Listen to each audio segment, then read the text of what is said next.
Hi everyone, welcome to ABC on Women's Health. Today we're talking about 7 hacks to make your period easier. Okay, so who here likes having their period? I don't know why I asked that question.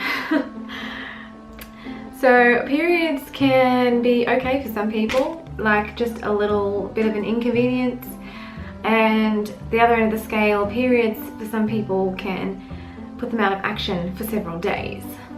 I have been one of those people, and I'm now heading towards the other end of the scale, where periods are more of an inconvenience, not quite so difficult. But I do know from personal experience and research that lots of people put up with really heavy flow periods, severe pain, like painkillers don't work kind of severe pain, bloating, nausea, headaches, diarrhea, I'm sure there's other things. Oh, acne is a really good one.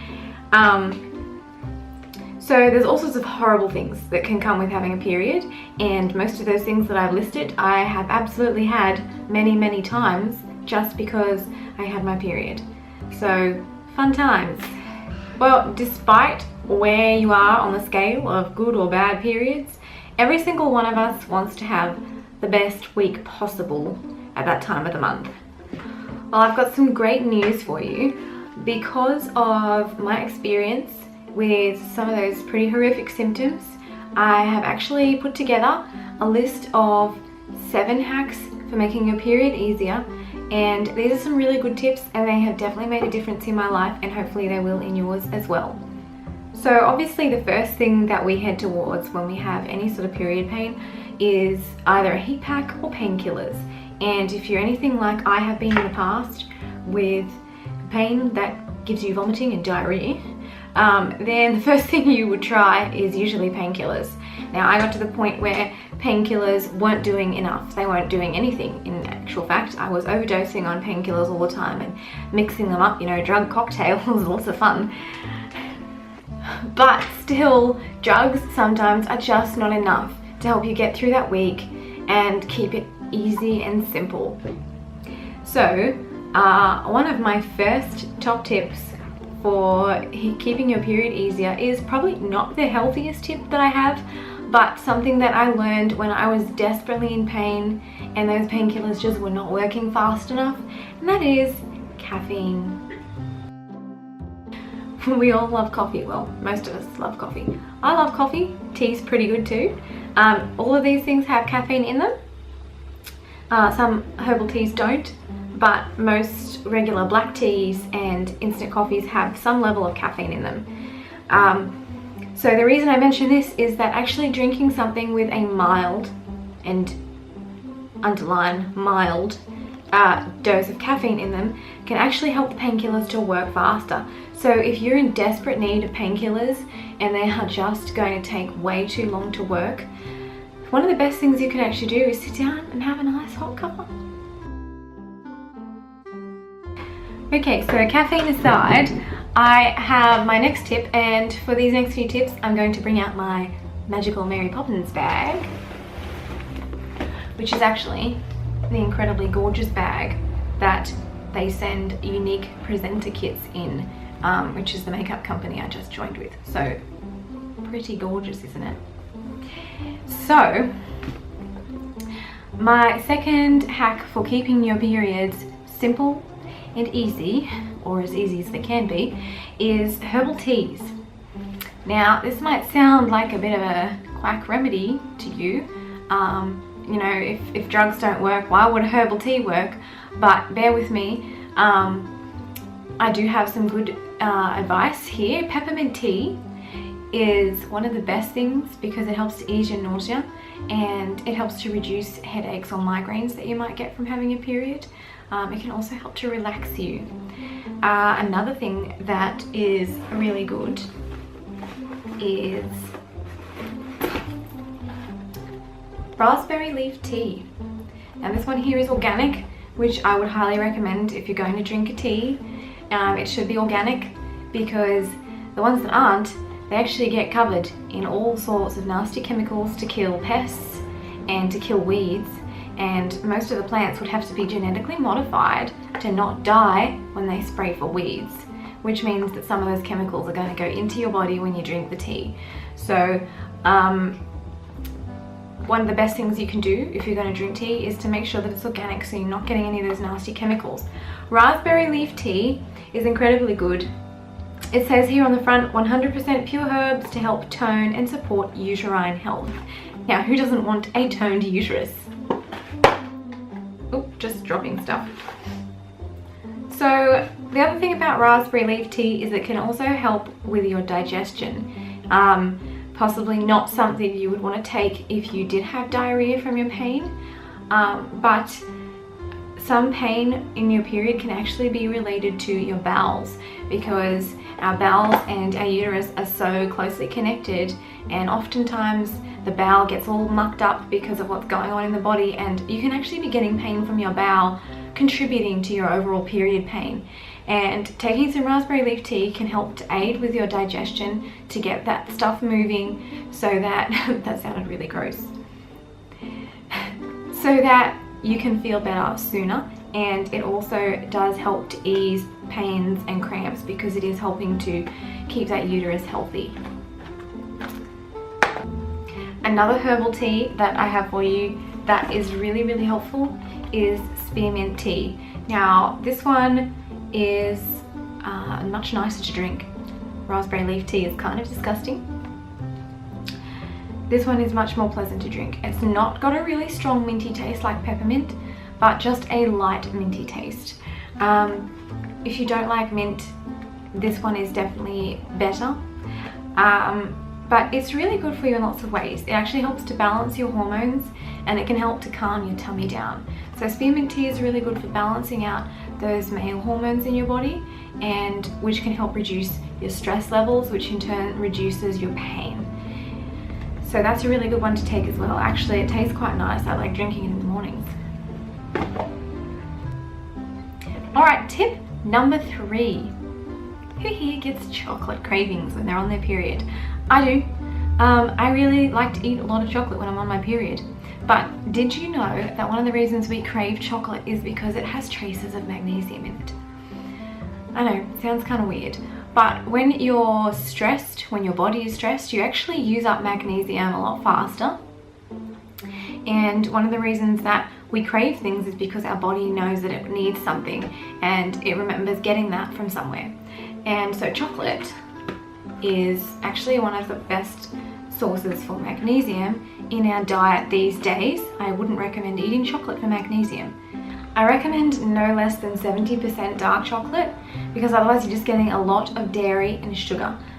Whereas when you're eating dark chocolate, you get that really nice chocolatey taste without as much of the bad stuff. But more importantly than that, what I would recommend is actually taking magnesium. Now, this is a really great brand. They're called Ethical Nutrients, and they make this mega magnesium, and it has various different types of magnesium in each tablet, and it's designed to be really easily absorbed by your body. It's really high quality.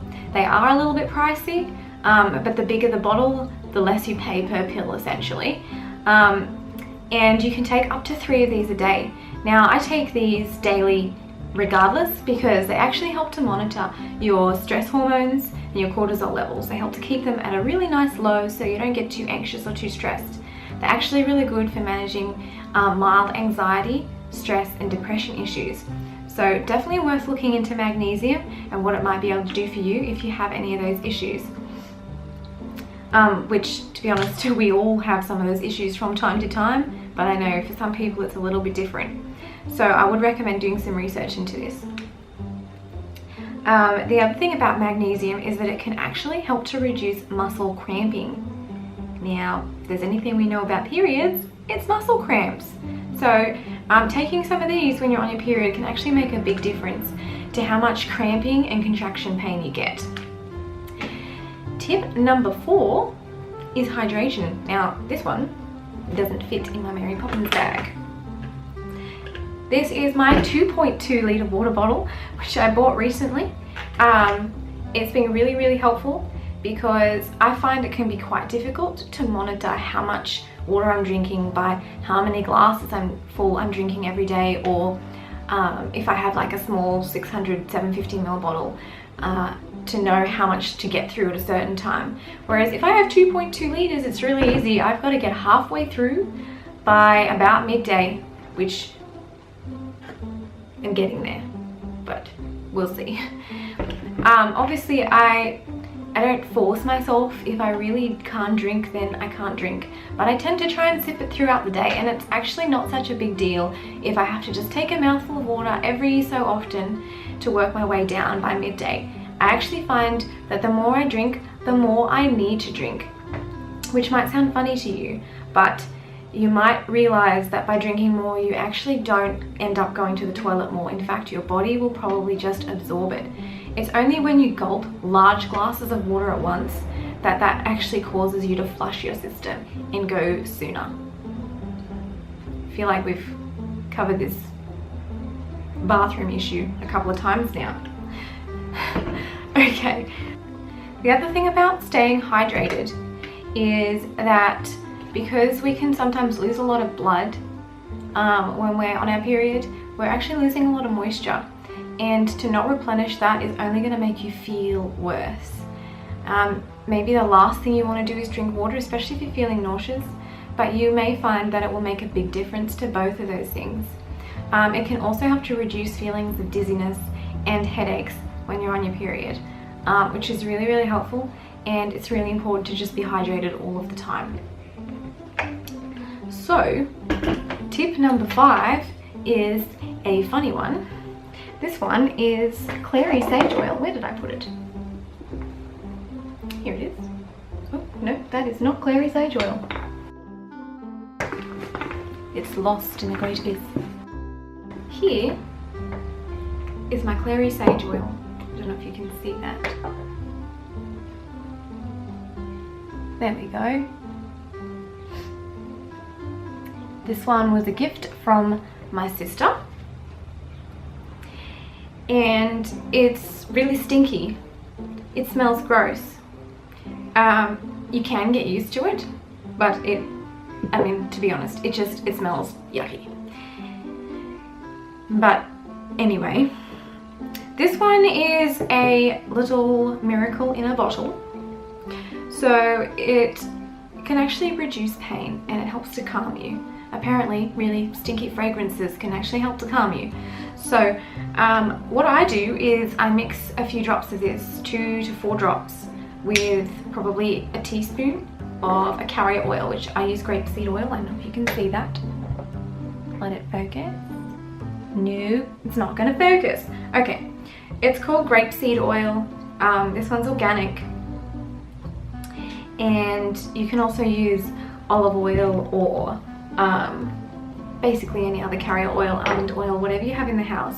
So you just mix a teaspoon of carrier oil with 2 to 4 drops of clary sage, and then you actually massage that onto your abdomen all the way down, and then you put a hot cloth on it or a heat pack.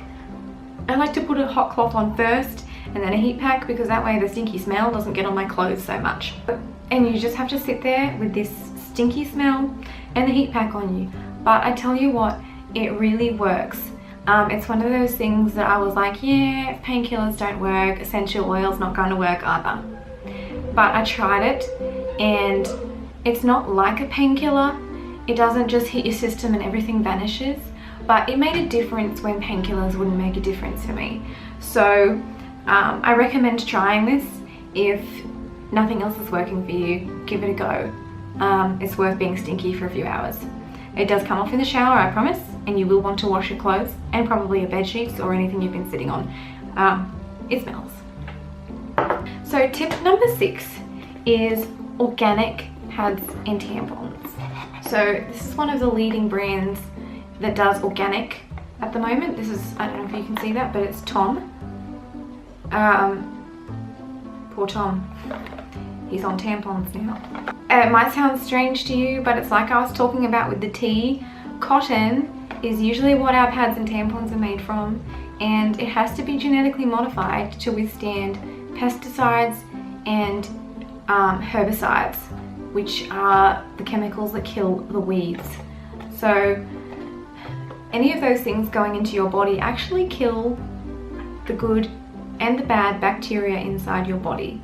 But what that does is it leaves room for the bad guys to grow faster, which can cause all sorts of problems, especially down below. I recommend using organic ones. I actually noticed a big difference, less irritation on my skin, and I also noticed a difference in reduced pain levels.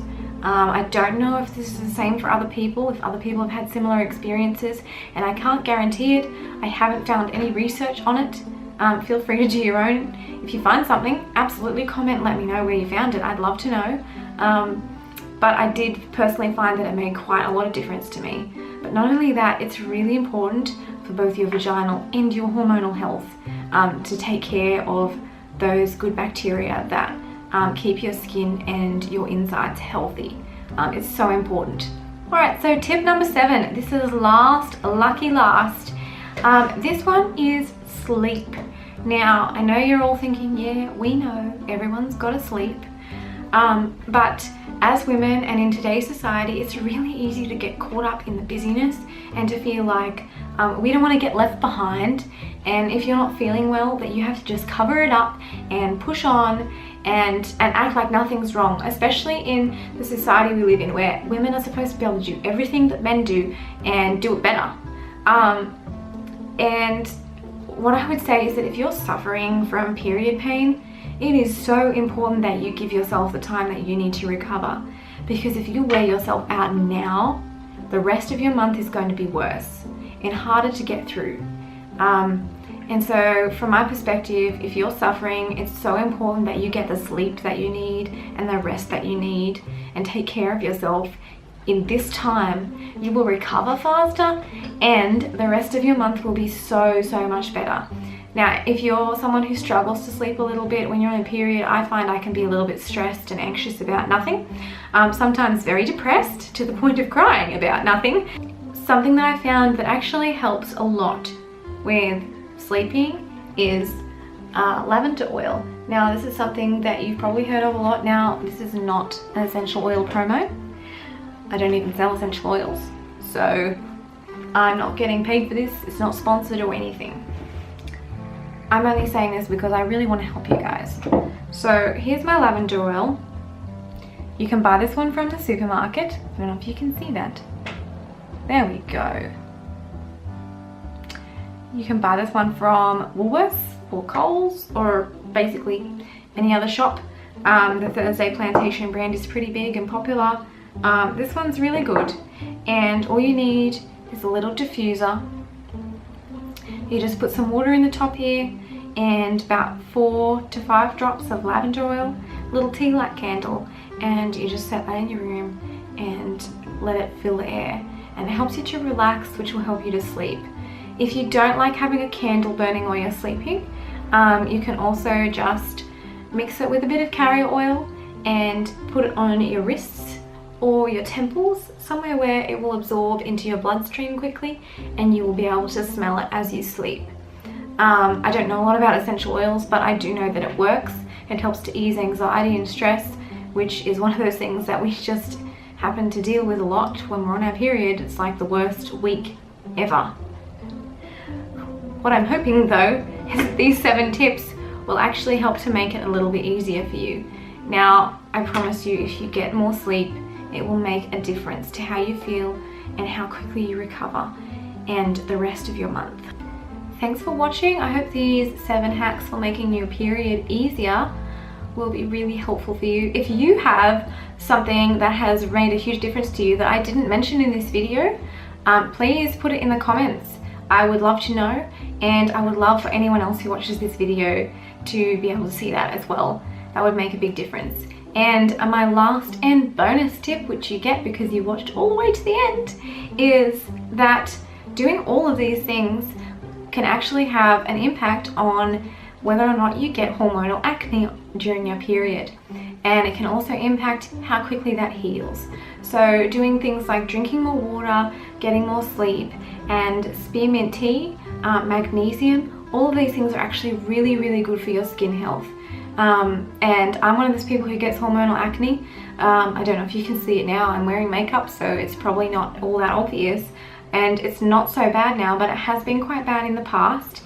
And doing these things will actually help to reduce any acne that you have long term. I can't make any promises though, but most importantly, if you get acne during your period because of your hormones, these things may actually make quite a difference to that, and you might be surprised. Like I said, I can't make any promises, but it's worth a try, isn't it? Anything for our skin. So thanks for watching. Give me a thumbs up if you like this video. Leave any comments below, any thoughts you have, disagreements, I don't mind. And don't forget to hit subscribe if you would like to see more of these videos. Thanks for watching.